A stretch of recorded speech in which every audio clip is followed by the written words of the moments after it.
my ability to help people become better individuals and better players. I think that's what I was kind of destined to do. So I've always, from a young age, I've always wanted a career where I've helped people or made someone's experience so better than what my experience was. So I think this is for sure the career for me.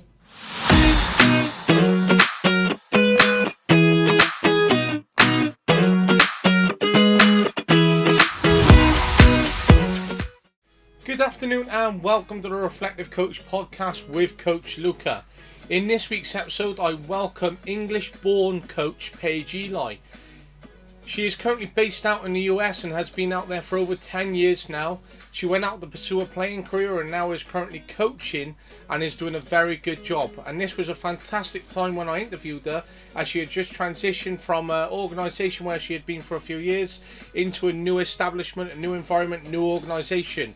Immediately after, she had to leave and go straight to a player meeting as she was doing player inductions and following up with them and having those discussions, which was fantastic to speak to Paige about how her transition between England to US, from player to coach, and then from her background now as a coach from one environment to the next. It was fantastic to talk to her about how her experiences have shaped her way of thinking, what she's learned, how this might look long term for her, where she stays out in the US, and what her long term objectives are and what she's been able to learn about the game over in the US compared to what it is in England. We were then able to make contrasts between Wales as well, which was fantastic, linking in 3 different national governing body programmes as such, and having that analytical process throughout. It was great to speak to her because we talked about the types of sessions, how they can be delivered. So for example, delivering fun games before sessions, it's brain warming, it's a brain warm up, they're brain games. They're unfamiliar because then you're breaking up the sessions from something so natural. You're getting players to think automatically as they're going in. It gives a good warm up, gets the energy levels going, and it's a fantastic way to introduce them into the session. We also talked about a key question: why are players playing? And again, this relates to a current theme in terms of making sure players have fun, that they're enjoying themselves, and that you're maximising your time with them. If we understand their different personality types and understand the different groups of players that we're working with, then we'll have the opportunity to really understand as to why they're playing and how to coach them, how to create the group, how to support them, and making sure they get everything they want out of the game, especially whilst they're a young player, and making sure we maximise on those years. We talked about context in the coaching world and what this may mean and that outlook, the perspectives, the principles. She talked about surface level thinking, which I'm not going to delve in too much.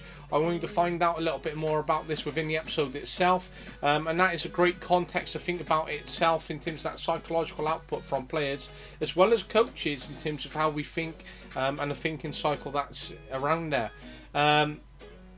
We talked about discipline, helping people, helping the players, and that journey which she has been on, and the opportunities that she's presented to the players while she's been there. We then talked about eliminating burnouts, making sure that we're aware of challenges, the feelings, supporting players on that journey, supporting their memories, everything that is available to them whilst they're there.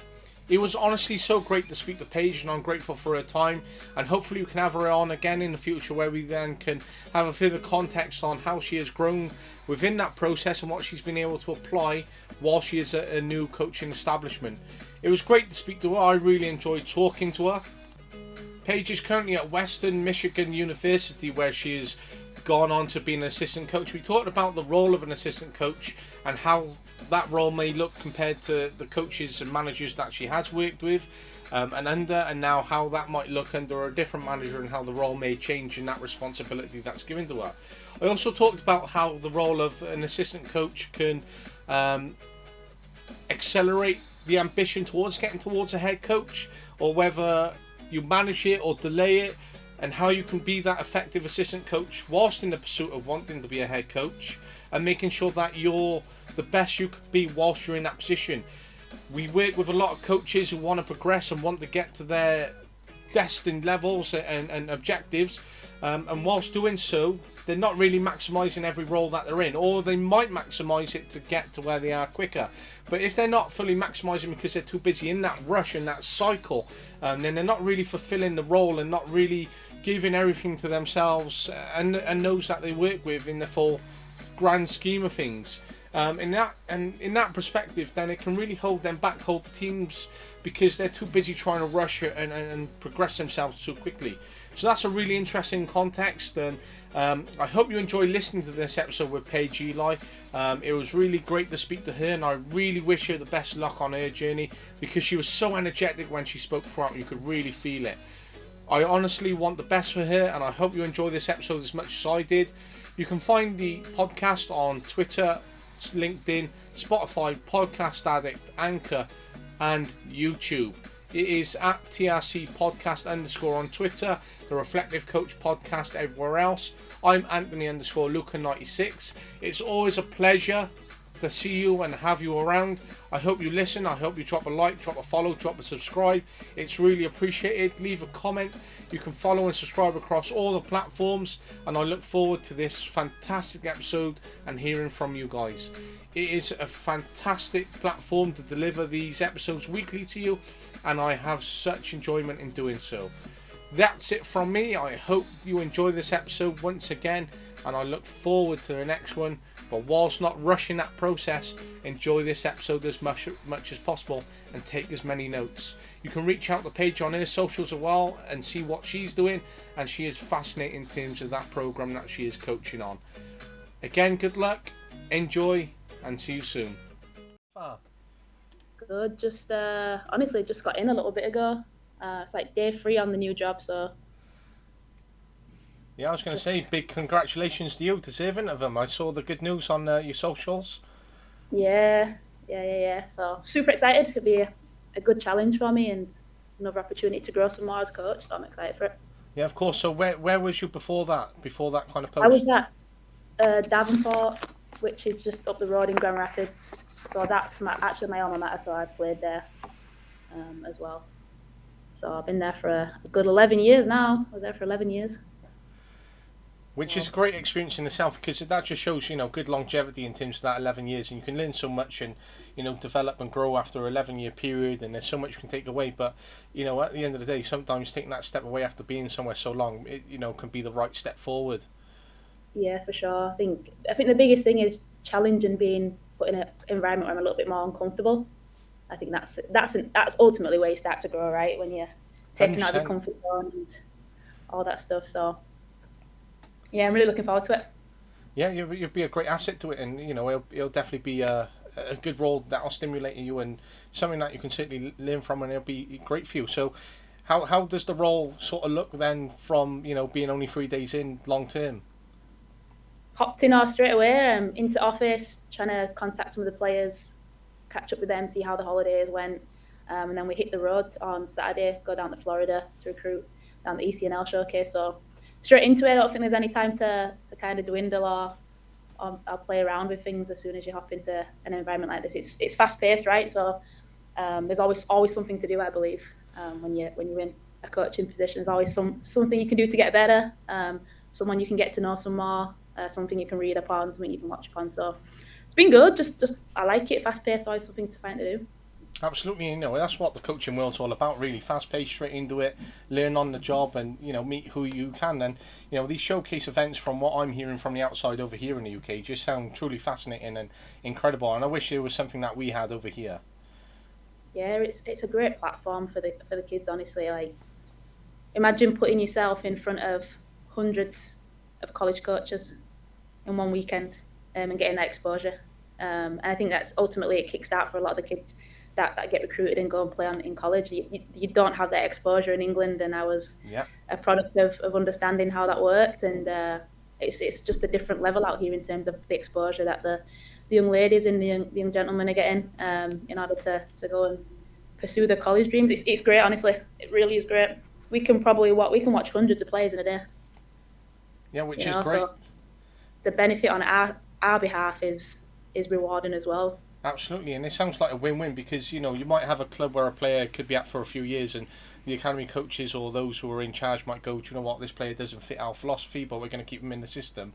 Then this player is certainly in a way locked away, and then they're not being seen by other clubs, where another club could go, do you know what, that could be a great asset to us, or and this player could then have opportunities elsewhere. But it's a shame that so many players are sort of hidden away in terms of a net that a club has over them, and they don't want to Yeah, move away from that. It's a difficult one. yeah, absolutely.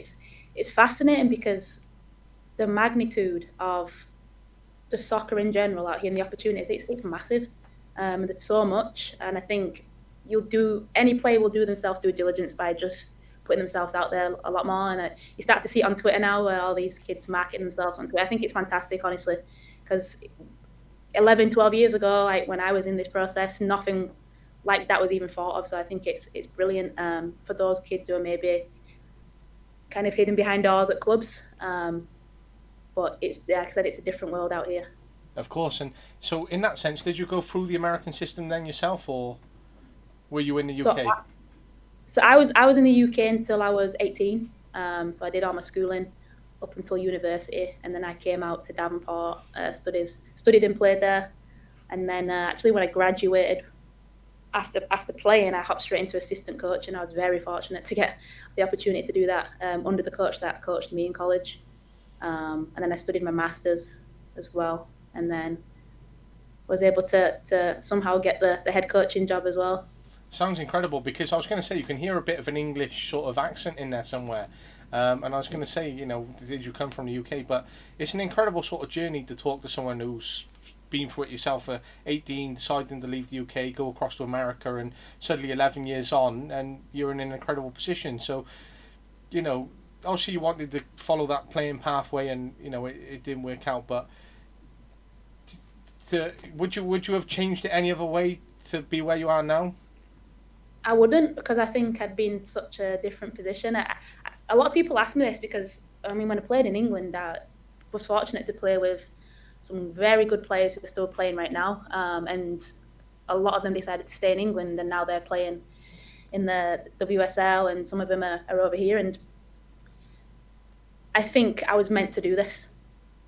I think I was meant to do this. And I still play. I still play in the summer. So I'm fortunate that my legs are still going for me.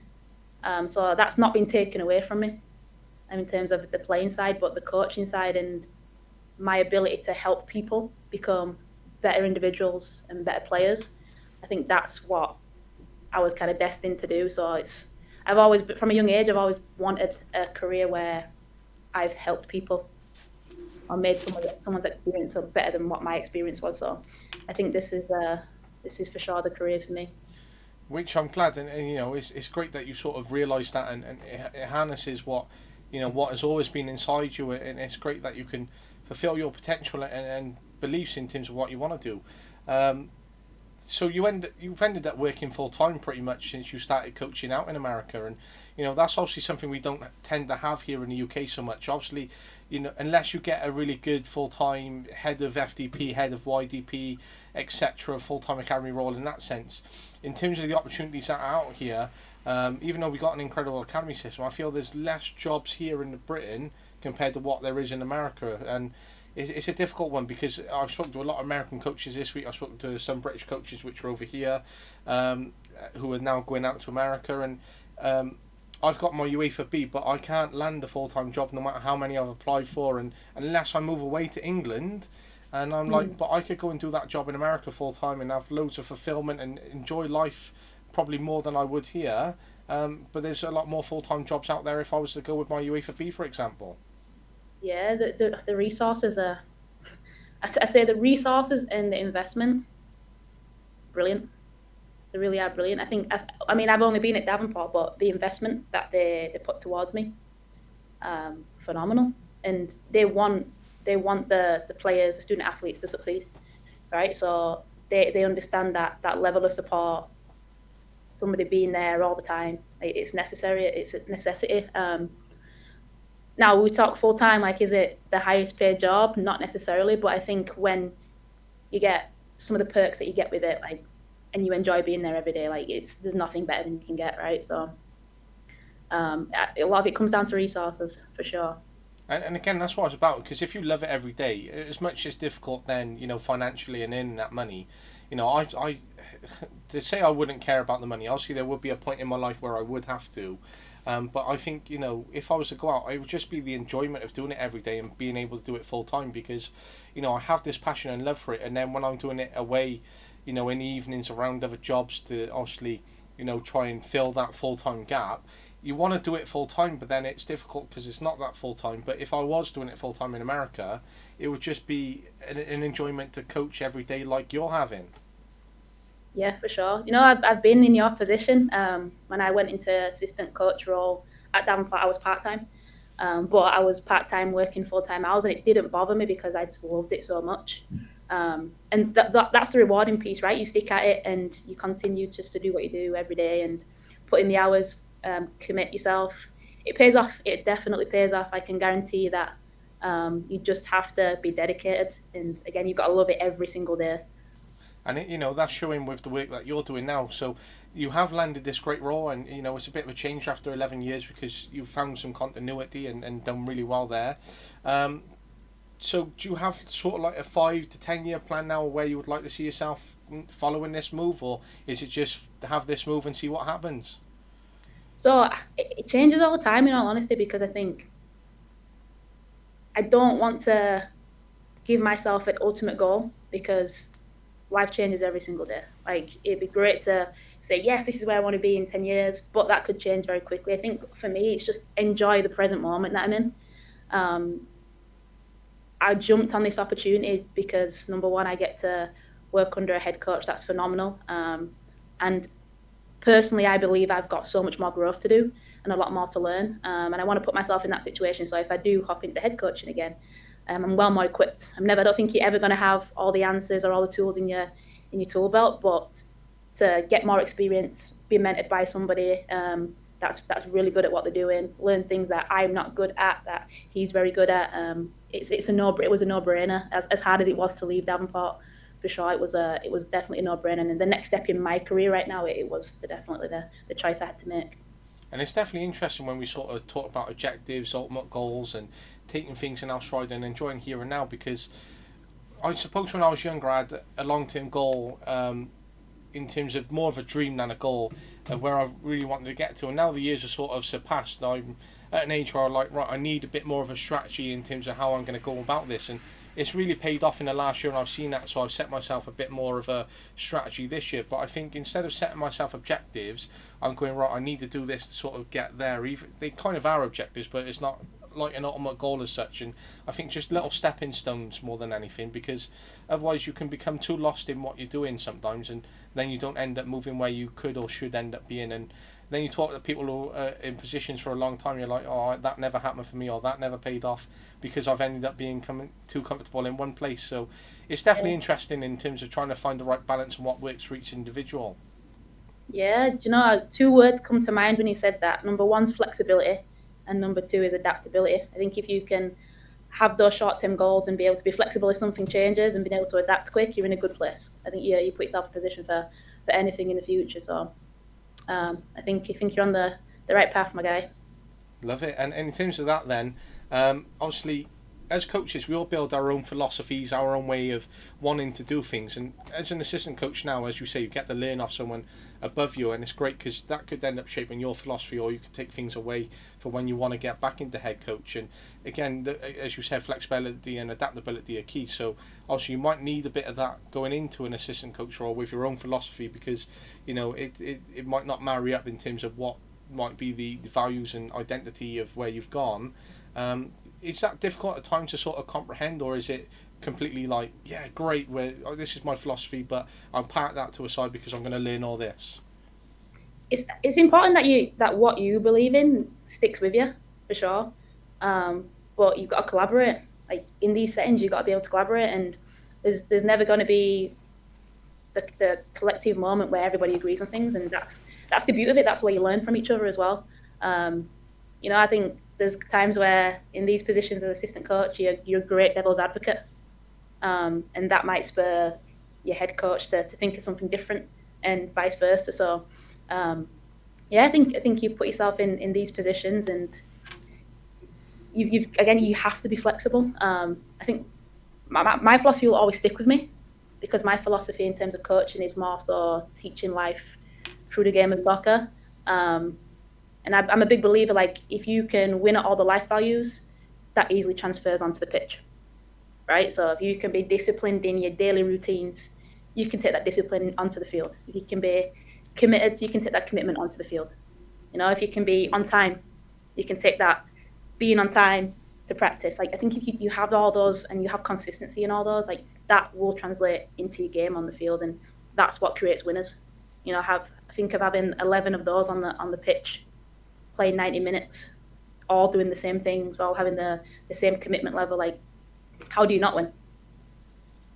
I love it, and it's a really good sense when you sort of put it into that perspective of just that simple pattern of what can happen and how you create it is brilliant. And but it's great that you say about being a devil's advocate as an assistant, because a lot of assistants can end up being yes men or yes people, and they just, okay, coach, this is what's going to happen. Whereas I had an assistant coach who was fantastic, and he would challenge me on everything, and I learned more off him from the yes men that I had previously, and I took so much away from him because he was like, do this and do that and maybe change about it. And now this is what's led to so much different thinking, and this is why I love talking to different coaches, because as devil's advocate, you could be challenged and you think about things in so many different ways, because as much as, yes, we do have philosophy and we follow what we believe in, sometimes if we just flip a switch in terms of thinking a bit differently about what we believe in, it's going to open up a whole world which can benefit our own philosophy, our own styles, and the way we want to do things, for example.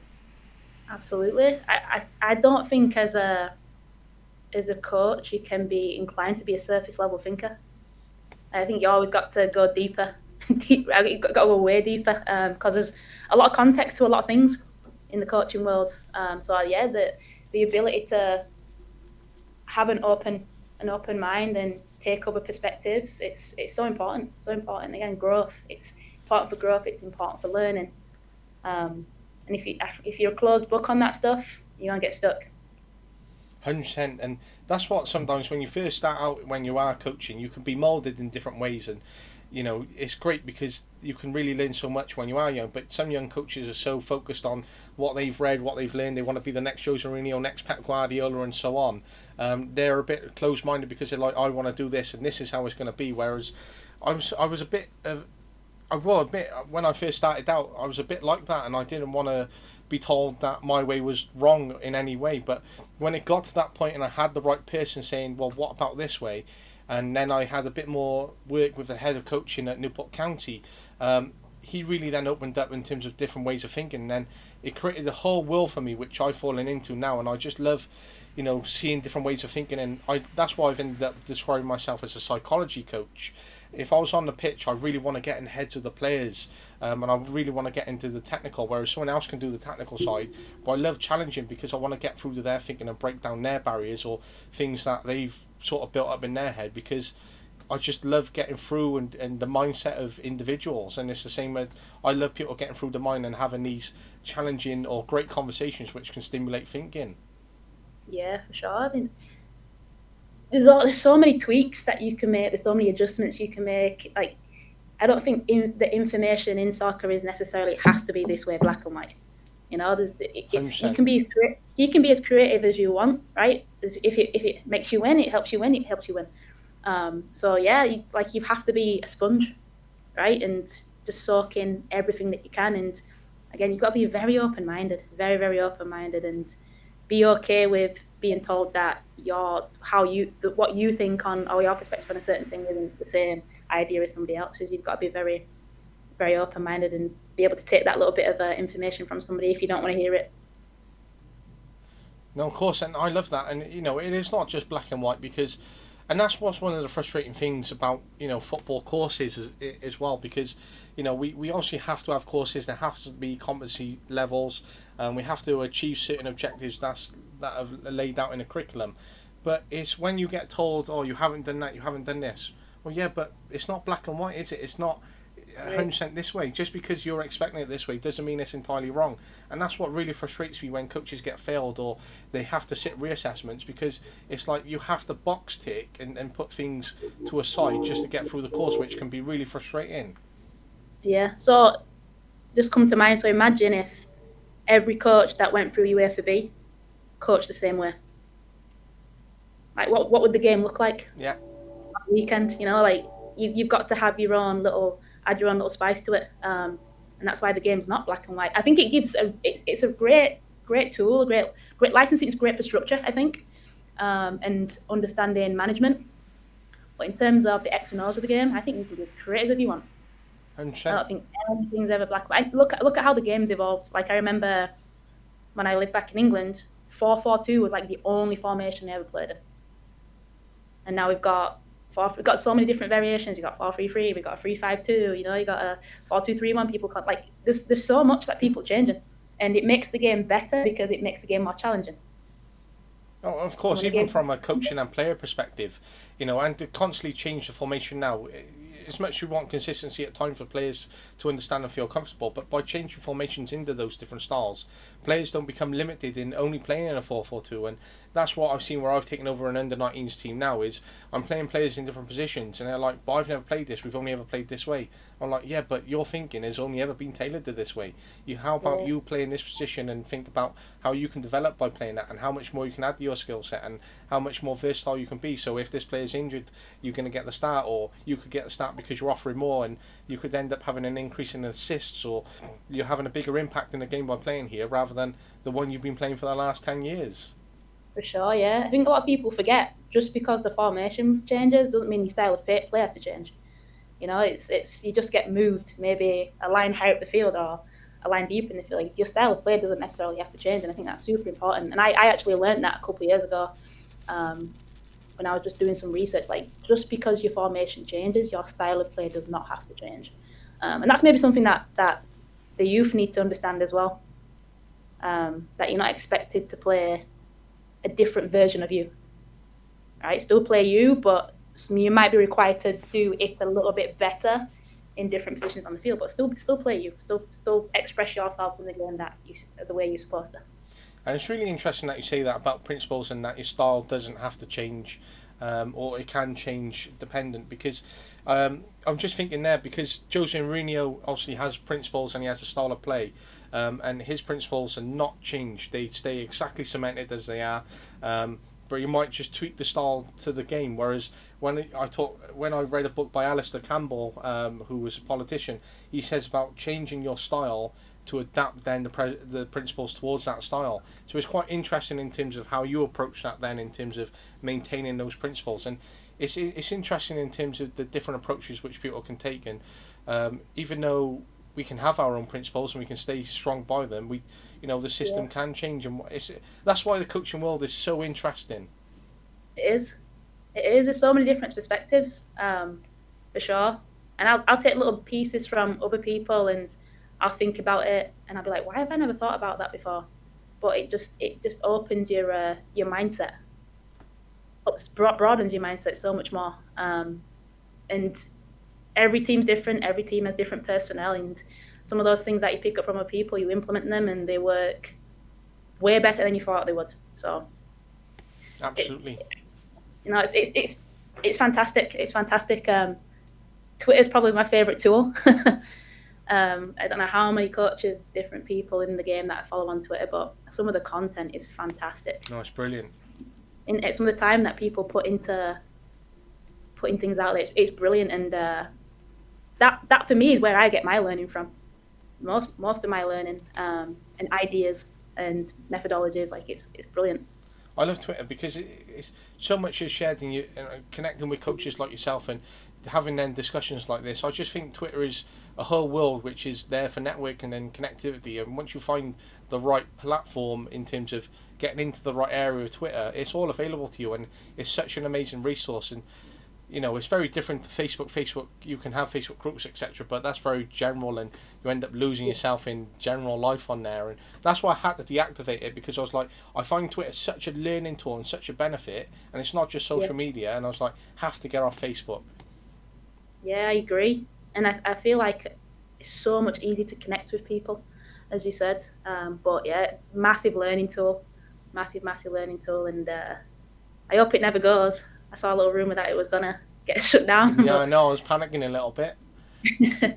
But yeah, it's a great tool, and I think we always have to be thankful for the people who are willing to share, because there's you can have amazing ideas and not want to share them, right? Some people sometimes are like that.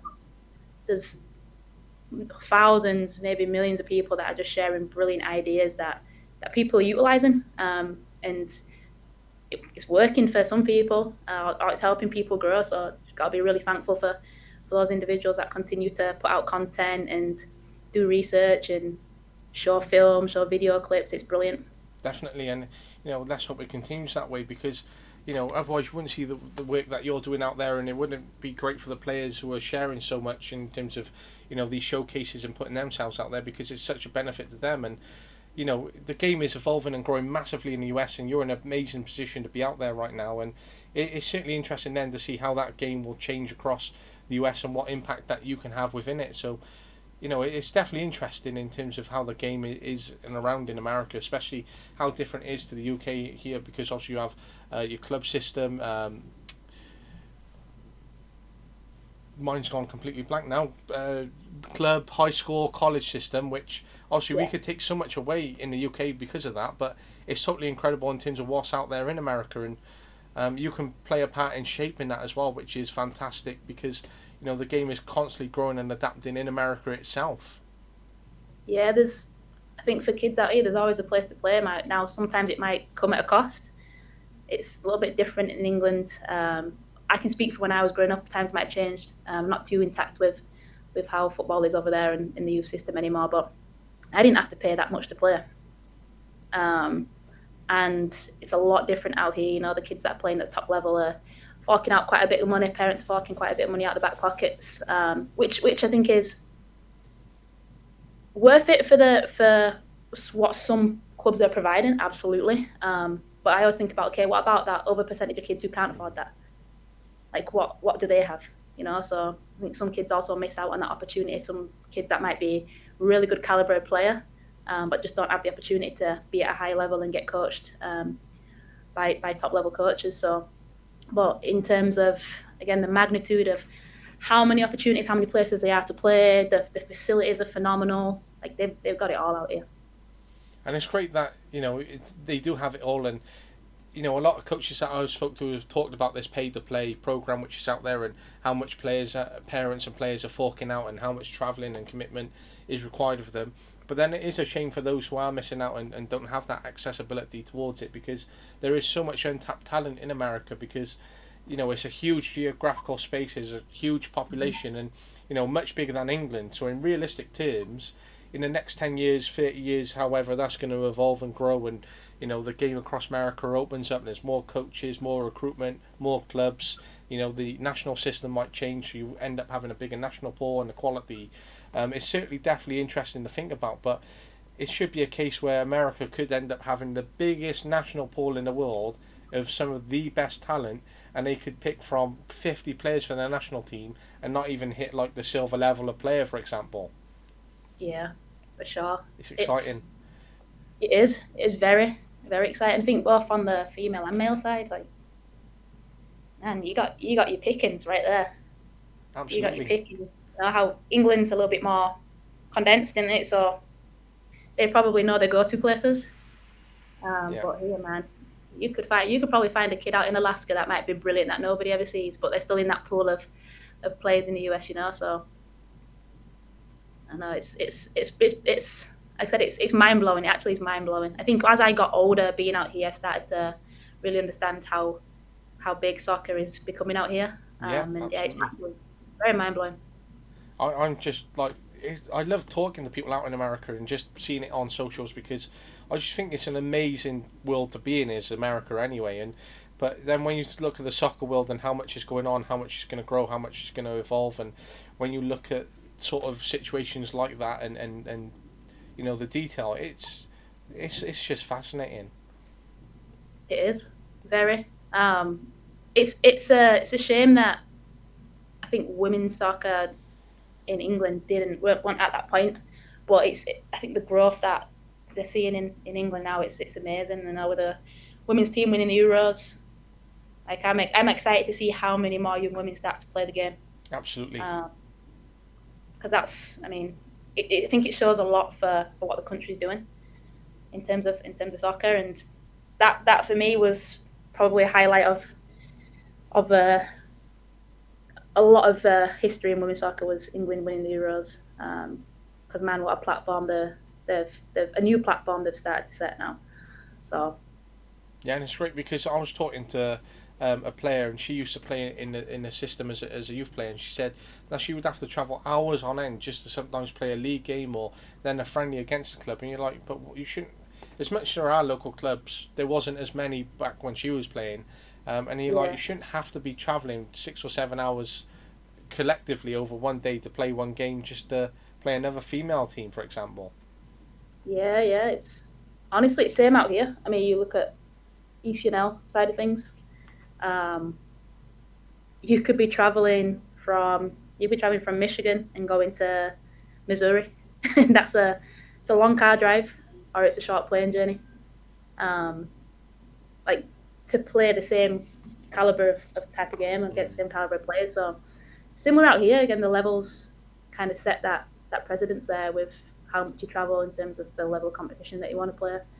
Um, the lower the level gets, the closer your games are. The higher the level gets, the further your games are. So Definitely, and it's great to sort of have that context to think about it, and how different the competition can be right out in terms of America, because you could end up going from one area in terms of being known as the LA Galaxy top elite female team, and then you could go and play someone who could be much lesser than them, but then you come up against them and they could be an amazing formidable force, and you're like, whoa. And it's sort of that hidden talent which then continues to be unlocked. So it's definitely interesting in terms of the way that it's going. And it is great that the different aspirations for players and how much can open up in the game in terms of America, in terms of how players progress and then go out and do a college program, high school program, and the sort of it's amazing when I speak to athletes who come from America, and I do a bit of research into them, and I look at their high school records and I'm like, whoa, that's amazing. Imagine if we had that here in the UK. But you're looking at their records going, what an experience at an educational level they must have had. yeah, it's so different though. Like if you just go down to resources and a facility standpoint. I remember when I got to Grand Rapids and I saw one of the local high schools, and I'm like, this is a high school. It's a stadium. It's literally a stadium. And when I played high school in England, we played on grass pitch that had maybe a million bumps on it and divots in it, and we had just metal frames and we had to put up our own nets. Yeah. So and the resources are phenomenal, and they have the ability to go on a turf field every day and train in any weathers and hop inside an indoor field. Like they have those facilities to become elite. No, absolutely, and even when you see it on the socials, the American football pitches which are out there, or the soccer pitches, and just when they get parents and those who come and they're sat in the stands, and you're like, whoa, this is high school. It's incredible, and that I would just love. Like a month to travel around the US, go to different high schools, because even then, college basketball, a lot of people say they go to college basketball because of the quality out there, and it's fascinating in terms of the amount of opportunities. And when I speak to American coaches in Britain, we have sort of football, and then obviously that's the biggest sport here in Wales. It might be football and rugby, and then obviously you might get your netball, your basketball, all your other sports underneath it, which are big, but they're not as big as Yeah, football. But in America, you've got NHL, you've got basketball, you've got American football, you've got soccer, you've got basket. So many different variations of sport in America. It's incredible. it is. It is, and loads of different sports and a lot of multi-sport athletes.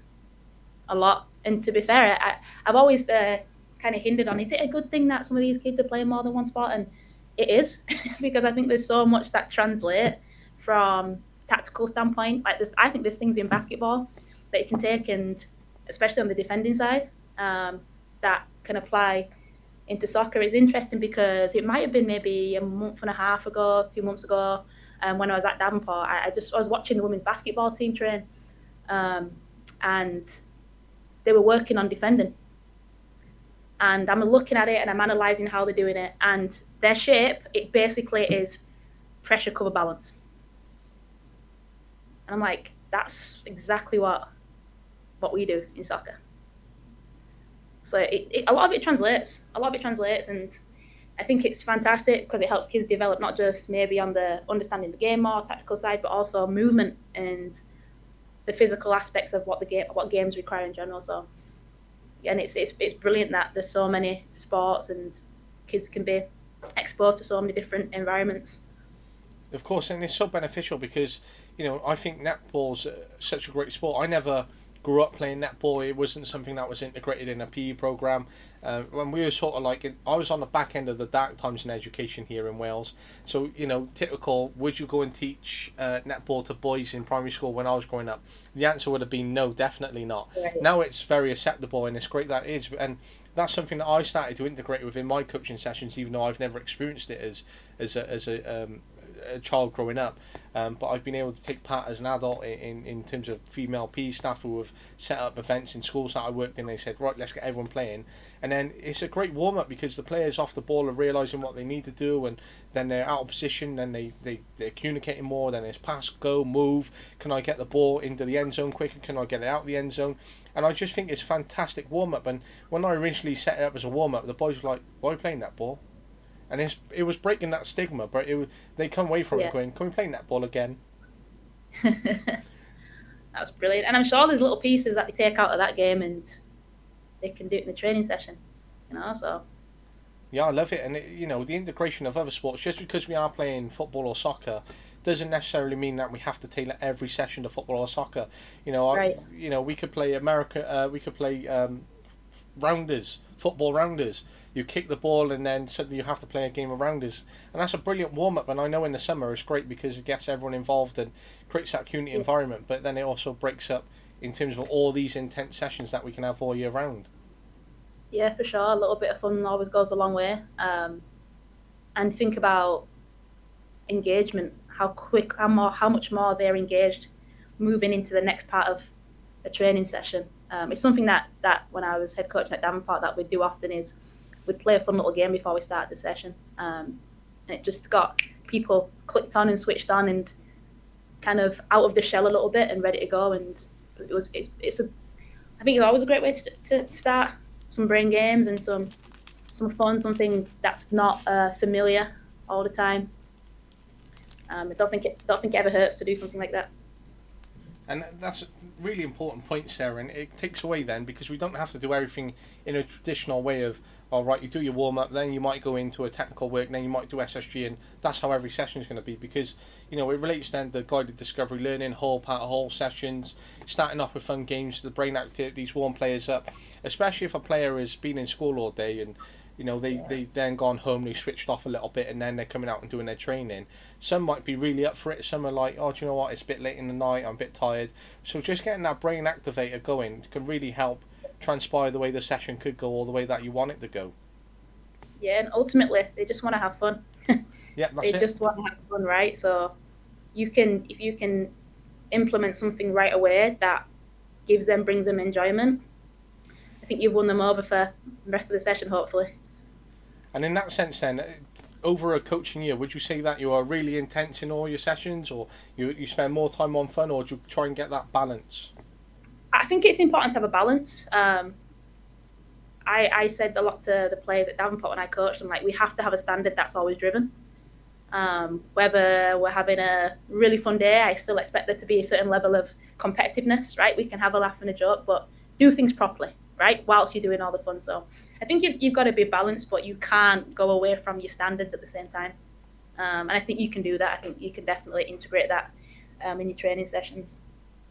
And that just relates because I remember when I first started out in Newport County, I was at the age group below another age group, and the coach was an amazing coach for theirs, but he was just intense all year round. And even when I had to go and support him, I was like, this is intense to be in. And I was like, I couldn't do this all year round for the players. And it wasn't even like they had that breather or they released that valve where they could have that bit of fun, but he still expected it.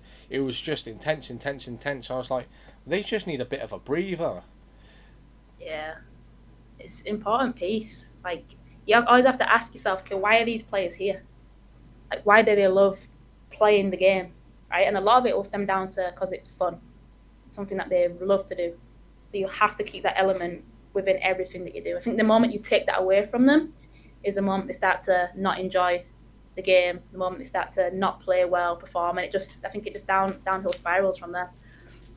And that's true in a way then, because even if we look at a player's pathway, it's then they might tailor it to go right. I want a scholarship, or I want to get in an academy, or I want to be a pro. And obviously, if pro doesn't work out, or they don't get those other things, we want them to still enjoy it and make that decision where they remain participants of the game. So at the age of 18, instead of going, that's it for football, I can't bother with it anymore, instead of wasting all that talent, it's like, right, you've had fun, do you want to go play seniors, or could you play a bit of futsal? It's just continuing to help them remain in the game, because it's that fun element. Because by the time they get to 16, players are then knackered, they're a bit bored of this repetitive, intense environment which they've been in for over 10 years.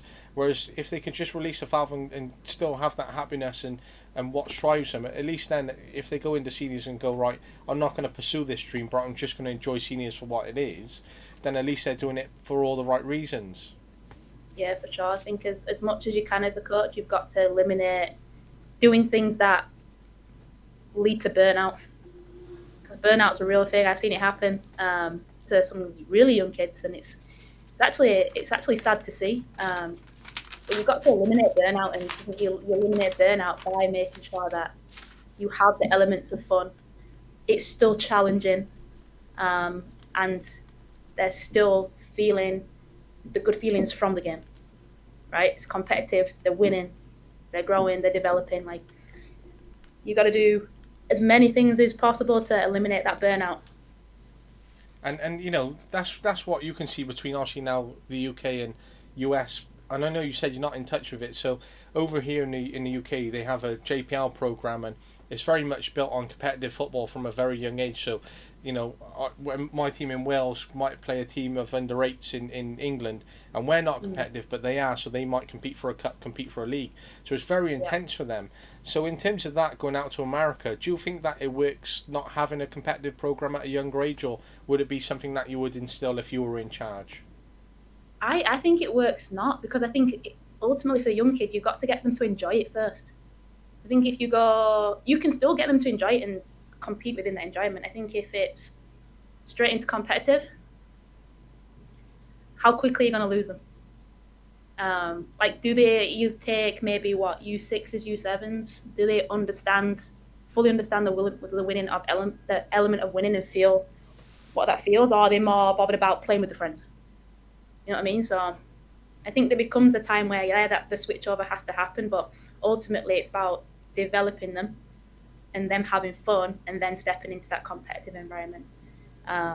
Because, I mean, if they can't kick a ball, you can't go play a competitive environment, can you? So how do you bring that fun and combine it with development? And then that's when you really start to see players become better soccer players and being able to compete and maybe push into the next level of a league and really start to become a winner.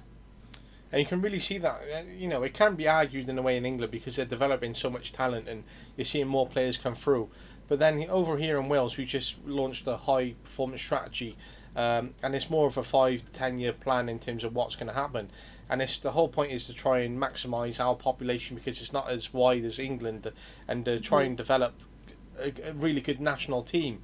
And it's going to take obviously steps and stages to get there, but they've delayed competitive football until 13s, 14s now, and a lot of people are like, why, what's the point? And it's like, well, we want to break the traditions where you just play your league football, you know, 11 aside at under 12s, and then it's straight into it, and then it's competitive. They were like, no, let's get it remaining 9v9 till under 13s, and then let's look at competitive from under 14s, and then you got 14, 15, 16 competitive, but until under 7 to that under 13 age gap, you got a nice 6 years fun element of playing football, lots of touches on the ball, and just enjoying the game for what it is, and let's see whether we can develop more footballers that way. So it's definitely going to be interesting to see that contrast between Wales and England, and it's trying to find that right balance, and I think we're moving in the right direction, but there's a lot of snippets we could take from English football and vice versa, and it's great to sort of have the outlook in terms of what's happening around the world, and sort of seeing, like in Belgium, how they have a very different youth development program, how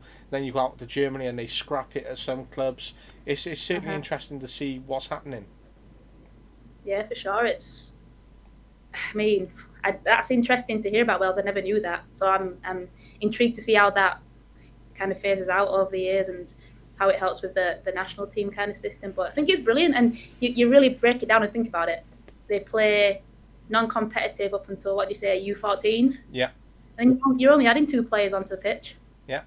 right? So think about the number of, like you said, the amount of touches that they're getting on the ball and the time they're getting on the field, right? It's I think it's a brilliant idea, to be fair with you. Yeah, because I remember back when I was, going from primary school to high school, I'd only been playing for 2 years, and I wasn't the most technically gifted players. And even if I wanted to be, there would have had to have been a lot of intervention and support from the coach to have done that and a lot more sessions.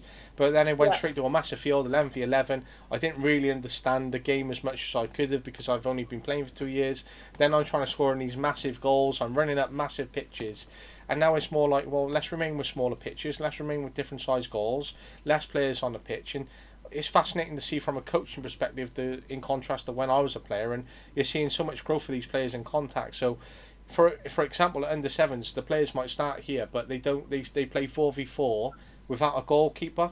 So the whole point is to try and play out from the back. So you're not limiting players straight away in being a goalkeeper. So that's quite an interesting concept to sort of think about. And even when we do get competitive, and I'm playing with teams, do I necessarily always need a goalkeeper within my practice? The answer is no. We want to try and integrate them and make sure they're getting their practice within, especially a full-sided game, for example, and we're transitioning everything that they practice. But do we always need a goalkeeper? No. And how can we work with the outfield players a little bit more? And can they get playing out the back? Can they get recovery runs, etc.? So it's great that we can integrate it in that sense.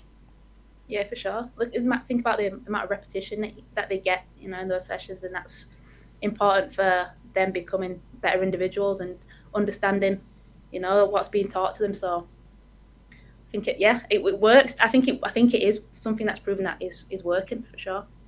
And it's great. And you again, it fits in with the way that you might want to have your principles, your philosophy, the way you might end up setting up a coaching plan for 6 months or whatever. But it's great to see how you're going to grow as a coach in terms of this different role that you're going to have, and that you're out in America. But in terms of that, then I know you said you want to be a head coach, but do you have any like long-term aspirations other than being a head coach? Is it that you would like to come back to England, or is it that you want to be a manager or get to a national level? I'm ultimately I want to stay in the US, for sure. I just think I've grown a lot individually as a person out here. It's my second home for sure. So ultimately, I'd love to stay out here in the longevity. I love doing private sessions.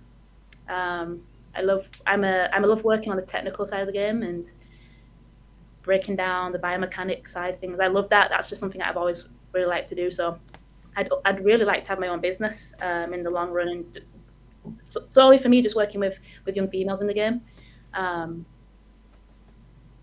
and still coach if I can. But I'd like to not. I'd like to retire early if I can and enjoy a little bit, man. Because I mean, coaching's crazy. It takes up a lot of time and it takes away from having starting a family and experience certain things. So I want to enjoy as much as I can. And like I said at the beginning of the conversation, like I'm a more live in the present moment kind of person and just enjoy what's happening right now, because you never know what could happen tomorrow, right? Or never know what could happen in the next week. So it's just making sure that I enjoy everything that I'm doing right now and give my 110%. Absolutely. And even if you stay out in America, which you just said, and retire early, you got all of America still to explore, because you go from one state and then go to another, and there's so many states which I could list which I'd love to go to, and you're like, if you retire, there's so much that you could go out and do and explore, even in America itself. Yeah, it's huge. There's definitely a lot out here, so that's a big benefit. You can go on holiday in the country, so big benefit. Massively, and it's incredible to be where you are. And in terms of that, then, when you are looking at a culture and environment and philosophy, do you think that that is more going to be based on what you've done out in America, or do you think that you're going to take segments away from when you were back in the UK? How's this sort of grown for you? I think segments for sure, because there's definitely a lot of things that I learned in England that I've brought out here, and a lot of things that I've learned here that you can mesh them together, and integrate them together. Every environment's different, so I don't think there's any one right way of doing everything. I think you take little pieces from everything and puzzle it together and try and try and form what you think is the working piece kind of thing. So, and that's the beauty of being out here. There's so many different people, different backgrounds. It's talk about a place to learn and a place to grow. Like I've truly done that out here. And it's great that you are and can continue to do that, which is great. And I certainly loved what your quote was last night. Ready to continue to grow and learn as a coach, but most importantly, transpire these young ladies in being winners in many ways as possible. I think that just shows, how many different people that you can work with and all the work that you're going to do with them. But when you talk about being winners in many ways as possible, Mm-hmm. what do you mean by that? To keep it as short and as simple, right? One day soccer ends, so you have to be prepared to go and work in the workforce. So I always think about how can our coaching staff together collectively make sure that these young women are equipped to go into the big wide world and be the best person they can be, right? So that's why I talked about, like, be disciplined, be committed, be on time, be resilient. Like, how can we teach that within the game so that they can take it away with them? Because there's so many things, and I learned this when I graduated. Like, I didn't know how to deal with conflict. I learned that when I became a coach. How can I teach one of these young student athletes how to deal with conflict so they're comfortable doing it now, and when they leave they're like, oh, I've been in this situation before. I know how to manage it. Like, I think those are the best tools they can leave with. Like, how many people ask me about the wins that I had in college? Not many, right? I think they're more concerned about, what did you learn, how did you grow? I think that's such a big element. Like, winning's fantastic, and winning will come with it when you do those things correctly. And it's great because we want to develop these skills and these aspirations in young people and certainly set them up, because, as you say, soccer does end. And when it is in high school and in college, sometimes it is about churning players out, making sure they get their degrees, getting their education, trying to find scholarships and progressing them, and then the next production line starts, and then it goes Yep. again. And sometimes these core skills are missed out, and then players are at the end of it going, what do I do next, or where do I go from here? And they're not equipped to take that next step individually. No, absolutely not. And we have to remember, we're human beings. We're human beings, right? We're not just Our identity is not just athlete. There's so much more beyond that to our identity, and it's like, how do you continue to build on that and continue to mold that versus just focusing solely on athlete? So, and you think a lot of these kids, like athletes, it's such a big pride statement, and it should be, because what they do is phenomenal. What they do is absolutely phenomenal on a day-to-day basis, juggling the amount of workload that they have with school, and also being expected to be a high performer on the field. It's amazing what they do, and it's just so important that that's just not their sole identity. Of course, it's great that we want to create that identity and create opportunities for them, and um, that they have their own pathway to go through, which is great. And we want to support them as much as possible, because sometimes as coaches, when we get into it, and what I certainly try to focus in my philosophy is certainly the person and player as much as possible, and really try to get through that human element and give them as much support. So even if I've set up really early, then I can just watch the players come in, how they're interacting with each other, how they're coming into a session, when they're speaking with their parents and family members, how they're doing it. And I think that it's really important just to take that step back and watch them, because you can then fully understand them, how to support them within a session, and you really get to the player, because so many coaches forget they are players, but there's so much more than that human side of them, and if we just unlock that human side, it could really push them as players a little bit more. Yeah, absolutely. It's about that piece there is about relationship building, right? You gotta have their trust, and they have to know that you care about them. And if you don't have either of one of those, it's tough. It's really, really tough. I've been always a big person on relationship building and making sure that the player can trust in you. Because I think once you get trust, you get buy-in, and once you get buy-in, you start to win. So I think the relationship side of things is very important in making sure that you get to know the individual and that they know that you care about them. So super important. I've actually got to shoot off in a second because I'm supposed to be meeting with a transfer player here. So No, that's completely fine. That it's been brilliant to speak to you. And if I was to fire some five quick fire questions, if you had to describe yourself in 3 words, what would they be? passionate, caring, disciplined. Fantastic. If you could spend a day with any coach or manager, who would it be and why? Oof. Oh, that's a tough one, and it's supposed to be quick fire as well. Any coach or manager? Gosh, I'm sorry, but I'm gonna go with Deion Sanders. It's not even soccer; it's American football. He's just class at what he does. No, it could be anyone, but that's it's a great answer. Who or was your role model? I got two: my dad and my brother, hands down. Love it. I love personal ones and people who are close. If you could take any job in the world, managing any club, any national, or any even away from soccer, any job in the world, what job would you take? Ooh, any job in the world. Golly. God, I think I'd have to go national team, coaching a national team. England, Sure. And America, it doesn't matter where, just a a national team. national I think, team. yeah, just coaching a high caliber player.